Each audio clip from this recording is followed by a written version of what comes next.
Guys, I am Raveena Gill और आज अपन cover करेंगे बायोलॉजी का जो 10th क्लास का जो चैप्टर है एनसीईआरटी में है हेरेडिटी एंड इवोल्यूशन। इसको सबसे पहले अपन देखेंगे कि हेरेडिटी होती क्या है, हेरेडिटी की डेफिनेशन क्या होती है।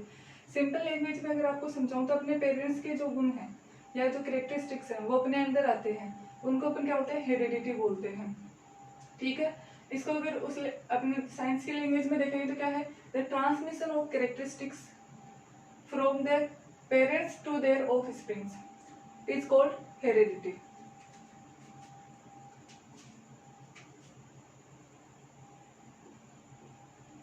ठीक है, फिर आता है वेरिएशन। वेरिएशन क्या होता है, एक ही स्पीसीज के अंदर, जैसे ह्यूमंस है, ह्यूमंस में बहुत सारे अलग अलग लोग हैं, तो उनमें कुछ कुछ वेरिएशन होते हैं, कुछ कुछ डिफरेंस होते हैं, उसको अपन वेरिएशन के अंदर लेते हैं। एट लाइक आपने देखा होगा कि जो ईयर लोब है, मीन्स कान का जो नीचे वाला ये वाला जो पार्ट है, ये बहुत सारे लोगों के अंदर क्या होता है, फ्री होता है, जैसे मेरा फ्री है, और बहुत सारे लोगों में ये अटैच होता है। जैसे ये है, अगर ये नीचे की साइड में से निकला हुआ है तब तो ये क्या है, फ्री है, और अगर ये है बिल्कुल ऐसे तो ये क्या है, अटैच है। ठीक है, ये इसका एग्जाम्पल हो गया। फिर इसके बाद में आप इसको देख सकते हो, differences in the characteristics among the individuals of a species. ठीक है, ये हो गया। इसके अंदर फ्री और अटैच्ड ईयर लोब का एग्जाम्पल दे सकते हो। अब आप लोगों ने देखा होगा कि जो गेहूं का खेत है या फिर गन्ने का खेत है, किसी भी चीज का आप खेत देखते हो तो उसमें जितने भी पौधे होते हैं वो सारे क्या होते हैं, एक जैसे ही होते हैं, उनमें ज्यादा डिफरेंस नहीं होता है। परंतु जो ह्यूमंस है वो सभी क्या है, अलग अलग है दिखने में, या फिर कुछ न कुछ डिफरेंस होता है उसके अंदर, कोई छोटा है कोई लंबा है। तो इसमें ये क्या बता रहा है कि जो सेक्सुअल रिप्रोडक्शन है उसके अंदर जो वेरिएशंस आते हैं वो क्या होते हैं, ज्यादा होते हैं, जबकि एसेक्सुअल रिप्रोडक्शन में वेरिएशन जो आते हैं वो बहुत कम होते हैं।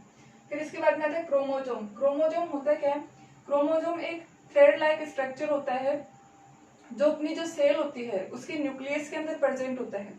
इसके अंदर डीएनए होता है, और वो डीएनए क्या कैरी करता है, जीन्स कैरी करता है। उसी जीन्स की वजह से अपने पेरेंट्स के कैरेक्टर अपने अंदर आते हैं। ठीक है, और जो डीएनए उसकी फुल फॉर्म क्या होती है, उसकी फुल फॉर्म होती है डिऑक्सी राइबो न्यूक्लिक एसिड।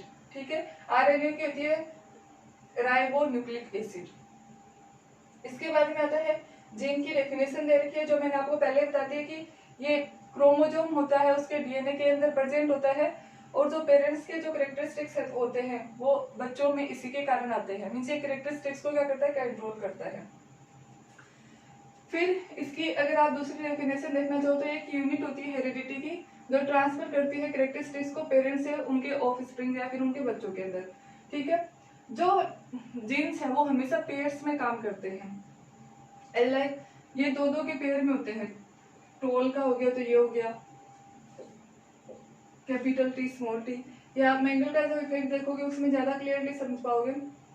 ठीक है, बट ये हमेशा जीन्स होते हैं वो हमेशा पेयर्स में होते हैं, आपको ये याद रखना है। फिर आता है डोमिनेंट जीन और रिसेसिव जीन। दोनों में क्या डिफरेंस होता है, डोमिनेंट जीन होता है वो क्या होता है, ये डिसाइड करता है अपनी अपीयरेंस को, मतलब डिसाइड करता है या फिर कंट्रोल करता है। अगर रिसेसिव जीन्स भी या फिर कोई दूसरा जीन भी इसके साथ में है तो भी ये अपना कैरेक्टर क्या करेगा, शो करेगा। एज लाइक इसमें टी टी होगा तब तो डोमिनेंट, और दोनों एक जैसे तब तो वही कैरेक्टर शो करेगा। परंतु जब कैपिटल टी और स्मॉल टी होगा तो इसमें कैपिटल टी क्या है, डोमिनेंट है, जो अपना कैरेक्टर शो करेगा, और इसके होते हुए मतलब कैपिटल टी के होते हुए जो स्मॉल टी है वो अपना कैरेक्टर शो नहीं कर पाएगा। ठीक है, इसके बाद में रिसेसिव जीन्स क्या होते हैं, जब दोनों एक जैसे होंगे, मतलब डोमिनेंट जीन के एब्सेंस के अंदर ये क्या करेंगे, अपना कैरेक्टर शो करेंगे। ठीक है, फिर आता है जीनोटाइप और फिनोटाइप। क्या होता है, जीनोटाइप क्या होता है, अपने जीन्स का जो डिस्क्रिप्शन देते हैं अपन, वो क्या होता है, जीनोटाइप होता है। जबकि उन जीन्स की वजह से जो इफेक्ट आता है और जो अपन को दिखाई देता है उसका जो देख सकते हैं उसको अपन क्या बोलते हैं, फिनोटाइप बोलते हैं। जैसे जीनोटाइप में अगर आप देखोगे तो जीन्स होते हैं वो ये टोलनेस के जीन्स, टोलनेस और ड्रॉपनेस के जीन्स मैंने बता रखे। तो कैपिटल टी हमेशा पेयर्स में होते हैं। ये 3 जीन्स हैं, बट ये वाला जीन जैसे मैंने आपको यहाँ पे बताया, तो ये क्या शो करेगा, ये टोलनेस को शो करेगा, क्योंकि टी कैपिटल टी क्या है, इसमें डोमिनेंट है। तो आपको दिख क्या रहा है कि 2 लोग हैं या फिर 2 पौधे हैं, वो क्या है, लंबे हैं, जबकि एक छोटा है। तो जो लंबे हैं छोटे वो आपको दिख रहा है, वो चीज तो क्या आ गई, फिनोटाइप में आ गई। और जो जीन्स उनके अंदर है जिसकी वजह से वो दिख रहा है, तो ये तीनों अलग अलग है तीनों के अंदर, तो ये किस में आ गए, जीनोटाइप में आ गए।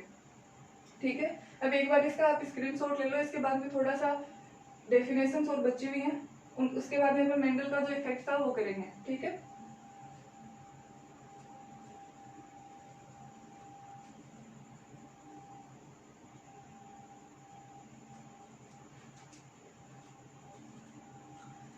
अभी जो बची हुई दो डेफिनेशन है वो देखेंगे। सबसे पहले क्या होती है, F1 जनरेशन क्या होती है, जब 2 अलग अलग वेराइटी होती हैं या फिर जो पेरेंट्स की जो प्रोगेनी बनती है उसको अपन क्या बोलते हैं, पेरेंट्स से जो बच्चे होते हैं उनको क्या बोलते हैं, फर्स्ट जनरेशन बोलते हैं या फिर F1 जनरेशन बोलते हैं। ठीक है, इसके बाद में आता है F2 जनरेशन क्या होती है, जब जो फर्स्ट जनरेशन से जो अपन को प्रोगेनी मिली है उसका वापस से क्रॉस करवाएंगे और उससे जो प्रोगेनी अपन को मिलेगी उसको अपन क्या बोलते हैं, F2 जनरेशन बोलेंगे। ठीक है, इसके बाद में होता है हाइब्रिड। क्या होता है, हाइब्रिड होता है जब 2 अलग एक ही जो फैक्टर है उसके जो अलग अलग वेरिएशंस है, डिफरेंट वेरिएशंस है, उनका जब अपन क्रॉस कराते हैं और उनसे अपन को जो प्रोगेनी या फिर जो रिजल्ट मिलता है उसको अपन क्या बोलते हैं, हाइब्रिड बोलते हैं। ये 2 प्रकार की है, मोनो हाइब्रिड और डाई हाइब्रिड। दोनों का एक्सपेरिमेंट अपन देखेंगे जो मेंडल ने किया था वो। तो मोनो हाइब्रिड के अंदर क्या होता है, जब सिर्फ एक ही कॉन्ट्रास्टिंग कैरेक्टर का जो पेयर है ना, उसको जब एक ही कॉन्ट्रास्टिंग कैरेक्टर का सिंगल पेयर है वो क्या करेगा, क्रॉस करेगा, तो उसको बोलेंगे मोनो हाइब्रिड। और जो 2 अलग अलग कॉन्ट्रास्टिंग कैरेक्टर के जो पेयर हैं वो क्या करेंगे, क्रॉस करेंगे, तो उसको अपन बोलेंगे डाई हाइब्रिड। ठीक है, इसके बाद में आता है मेंडल्स कंट्रीब्यूशन। मेंडल का जो कंट्रीब्यूशन क्या था इसके अंदर, तो मेंडल जो था इसको इनहेरिटेंस का फादर भी बोला जाता है, मेंडल को इनहेरिटेंस का फादर भी बोला जाता है। ठीक है, अब जो मेंडल था इसने जो एक्सपेरिमेंट किया था वो इसने पी प्लांट पर किया था। अब इसने पी प्लांट पर ही एक्सपेरिमेंट क्यों किया, इसके कुछ इंपॉर्टेंट रीजंस है। सबसे पहला रीजन है ये सेल पोलिनेटिंग होता है और इजी टू ग्रो, मीन्स आसानी से इसको उगाया जा सकता है। सेकंड है कि इसका जो लाइफ टाइम होता है वो बहुत कम होता है, जिसके कारण क्या होता है, बहुत छोटे समय के अंदर हम बहुत ज्यादा जनरेशन को क्या कर सकते हैं, स्टडी कर सकते हैं। और जो इसका लास्ट कारण था वही था, इसके अंदर कॉन्ट्रास्टिंग कैरेक्टर्स बहुत ज्यादा होते हैं, इसके अंदर 7 कॉन्ट्रास्टिंग कैरेक्टर्स होते हैं। अब कॉन्ट्रास्टिंग कैरेक्टर्स होते क्या हैं वो मैं आपको बताऊं। तो देखो, कोई भी प्लांट है, जैसे पी प्लांट है, वो टोल भी होता है, ड्रॉप भी होता है। ठीक है, तो एक ही चीज के अंदर उसके अंदर क्या है, 2 अलग अलग फैक्टर हैं। इसी तरीके से जो पी प्लांट का जो सीड होता है उसका कलर येलो भी होता है और ग्रीन भी होता है, ये सेकेंड कॉन्ट्रास्टिंग कैरेक्टर है।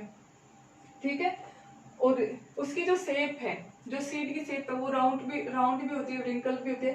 तो इस तरह के 7 कॉन्ट्रास्टिंग कैरेक्टर्स थे पी प्लांट के अंदर, जिसके कारण और इन्हीं कारणों की वजह से मेंडल ने क्या किया, सिलेक्ट किया पी प्लांट को अपनी एक्सपेरिमेंट के लिए।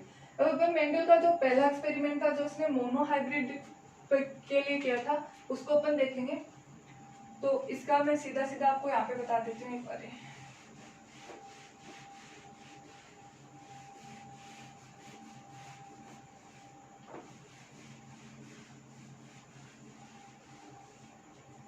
सबसे पहले अपन क्या लेंगे, 2 अलग अलग कैरेक्टर को लेंगे। ठीक है, जैसे मैंने यहाँ पर लिया है capital T, capital T, capital T, small T. ठीक है, दोनों क्या है, ये क्या है, टोल है, ये क्या है, ड्रॉप है। ठीक है, ये छोटे छोटे वाले हैं, ये दोनों स्मॉल टी हैं। ठीक है, इन दोनों का अपन क्रॉस करवाएंगे। ठीक है, तो ये क्या है, फिनोटाइप है, दोनों का पेरेंट्स का फिनोटाइप है और ये उनके गेमेट्स हो गए। अब इनको अपन देखेंगे तो ये क्या होंगे, कैपिटल टी, कैपिटल टी, ये अलग अलग गेमेट्स है जिनका क्रॉस होगा। ठीक है, यहाँ पे मैं लिख देती हूँ क्या, गेमेट्स।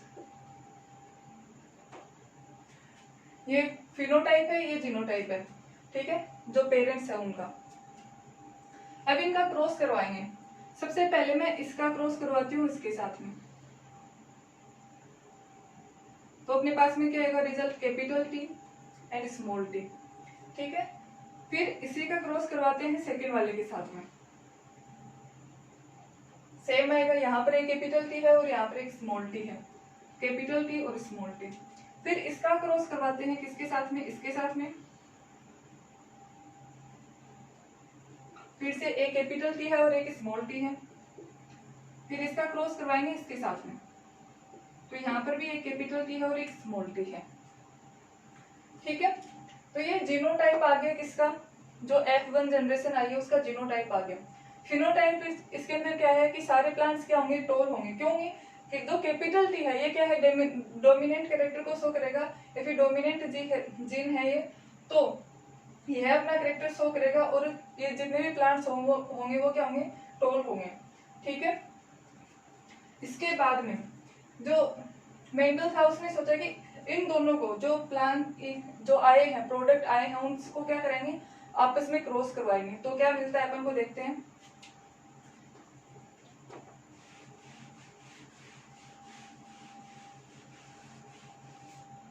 यह अपने पास में क्या है, F1 जनरेशन आई है। ठीक है, अब यहाँ पर जब इनका करवाएंगे आपस में, ये जीनोटाइप हो गया, इसके गेमेट्स हो गए कैपिटल टी, ये स्मॉल टी, यहाँ पे इसका कैपिटल टी और स्मॉल टी। अब इसको मैं सबसे पहले इसके साथ करवाऊंगी, ये क्या होगा, ये सेल्फ पॉलिनेशन होगा, क्योंकि दो एक जैसे प्लांट्स के बीच में हो रहा है। तो ये क्या हो गया, कैपिटल टी कैपिटल टी। फिर इसको इसके साथ में करवाएंगे तो यहाँ पे क्या आएगा, capital T and small T. फिर इसको इसके साथ में करवाएंगे तो यहाँ पे क्या आएगा, कैपिटल टी और स्मॉल टी। जब इसको इसके साथ में करवाएंगे तो क्या आएगा, small T and small T. ठीक है, इस तरीके का F2 जनरेशन के अंदर ये क्या है, जीनोटाइप है। और F2 जनरेशन के अंदर फिनोटाइप देखें तो ये क्या हो गया, जीनोटाइप हो गया।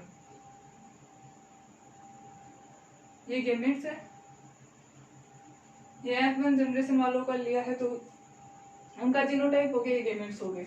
और ये उनका अगर फिनोटाइप देखें तो दोनों प्लांट कैसे हैं, फिनोटाइप दोनों टोल प्लांट है, तो ये उनका फिनोटाइप हो गया। अब मैं F2 जनरेशन का फिनोटाइप बता रही हूँ, तो ये क्या होगा, टोल होगा। ये भी क्या होगा, कैपिटल टी क्या डोमिनेंट नेचर है का है, तो वो अपना डोमिनेंट नेचर शो करेगा, और ये प्लांट भी टोल होगा, ये भी टोल होगा, और ये कैसा होगा, ड्रॉप होगा। तो ये F2 जनरेशन का फिनोटाइप हो गया। जो मेंडल था उसने देखा कि जो फर्स्ट जनरेशन थी उसके अंदर जो ड्रॉपनेस का कैरेक्टर क्या हो गया था, गायब हो गया था, वो जो सेकेंड जनरेशन है उसके अंदर दिखाई दे रहा है। मतलब सेकेंड जनरेशन के अंदर क्या आ रहा है, फिनोटाइप का कैरेक्टर आ रहा है। किस रेशियो में, सॉरी, ड्रॉपनेस का कैरेक्टर आ रहा है। अब जब फिनोटाइप में देखेंगे तो ये किस रेशियो में आ रहा है, इसका रेशियो क्या, 3 प्लांट किसके हैं, टोल है, और 1 प्लांट क्या है, ड्रॉप है। तो ये क्या हो गया, टोल का और ड्रॉप का क्या हो गया, रेशियो हो गया। जब जीनोटाइप का रेशियो देखोगे तो आप देखोगे कि इसके अंदर 3 है, और इसका रेशियो क्या है, कैपिटल टी 1 है, ये कितने हैं, 2 है, और स्मॉल टी कितना है, 1 है। तो ये इन दोनों का रेशियो आ रहा है। ठीक है, ये हो गया अपना एक्सपेरिमेंट। इसको अगर आप लिखना चाहो, ऐसे नहीं करना चाहो, तो आप इसको टेबल के फॉर्म में भी कर सकते हो। जैसे सबसे पहले इसका देखें तो यहाँ पे कैपिटल टी, यहाँ पे स्मॉल टी और स्मॉल टी। जब दोनों का क्या करवाएंगे, पॉलिनेशन करवाएंगे, क्रॉस पॉलिनेशन, तो अपने पास में इन दोनों को लेके ये टेबल बनेगी। मीन्स सेम ही क्या बनेंगे, इसके जैसा ही बनेगा। इसको लेके करवाओगे तो कैसे बनेगा, कैपिटल टी है, यहाँ पर स्मॉल टी है, यहाँ पर कैपिटल टी है, यहाँ पर स्मॉल टी है। जब कैपिटल टी आपस में करेंगे तो कैपिटल टी, ये कैपिटल टी स्मॉल टी, यहाँ पर कैपिटल टी स्मॉल टी, और स्मॉल टी। ऐसा बनेगा ये कुछ। आप किसी भी तरीके से इसको देख सकते हो। ठीक है, ये अपना हो गया मेंडल का जो फर्स्ट एक्सपेरिमेंट था मोनोहाइब्रिड के ऊपर वो। तो आगे का जो भी बचा हुआ अपना वो अपन नेक्स्ट क्लास में देखेंगे। So thank you guys for watching the video.